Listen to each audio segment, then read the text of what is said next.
Daniel, Boris, thank you for joining me. We're here on the Vitronic stand. It's been quite a busy time recently, hasn't it? Can you tell me what's been going on with the company?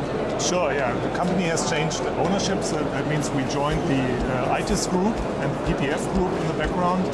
And the combination between Itis and Vitronic is really an ideal fit because we combine two leaders. Vitronic as a leader in machine vision and Itis and SkyToll in the range of tolling systems and operations. So this comes really together as an ideal fit. Also, geographically, it's really fitting very well because Vitronic is present worldwide, and we are now complemented by the Itis coverage of the Central and Eastern European states. So now we are really a truly global ITS player, and that's why we are very happy to be here on the ITS World Congress. We as Vitronic, we are very well known as an enforcement company, also in tolling.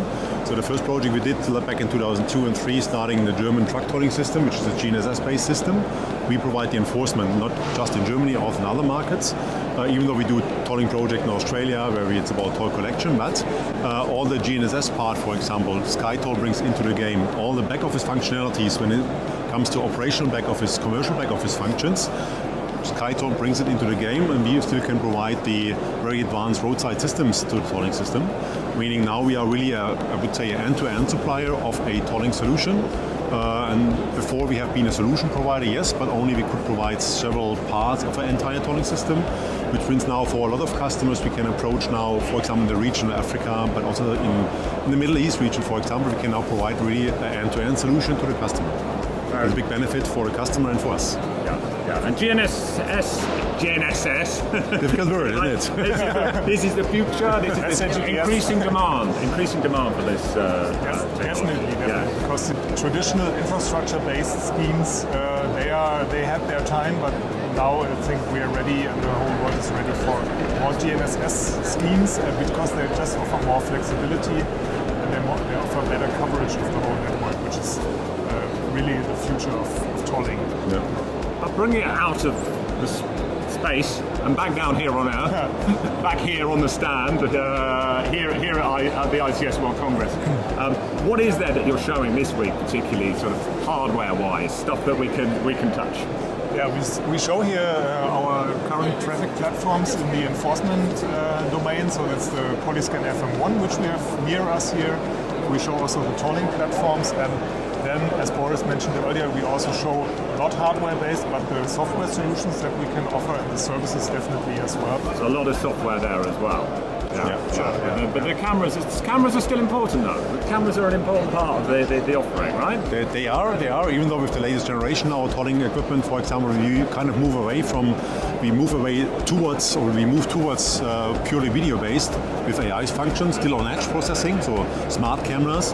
But we kind of move away from using LiDARs or lasers to detect and classify vehicles, which again brings a big benefit to the customer and us, because of course there's less hardware out there, so less investment costs. The operation costs probably are cheaper, and we can improve even by the quality of what we do in terms of classification, number plate reading, all those kind of features, which we have proven, for example, in some project like in Poland with the rollout. So it's very also the future. So we see GNSS based on one side for the toll collection really, and for toll collection, but mainly also for the enforcement part, video-based applications, which made the whole infrastructure kind of lighter, less immersive, less investment intensive for the customer and for the operations.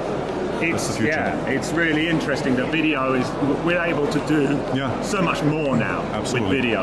Absolutely. So you're literally able to deploy a video-only solution, no need for laser detection or anything like that. That's it. All through the video. But also for like road safety purposes, when it comes to intersection safety, like red light enforcement, for example, we also use video-based solutions only, no LiDAR or radar required anymore for those type of application.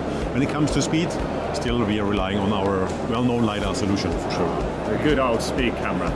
Yeah, still important. They are. I've been caught by one or two of them in my time, but I'm being careful. I don't know if they were Vitronic ones. Maybe they were.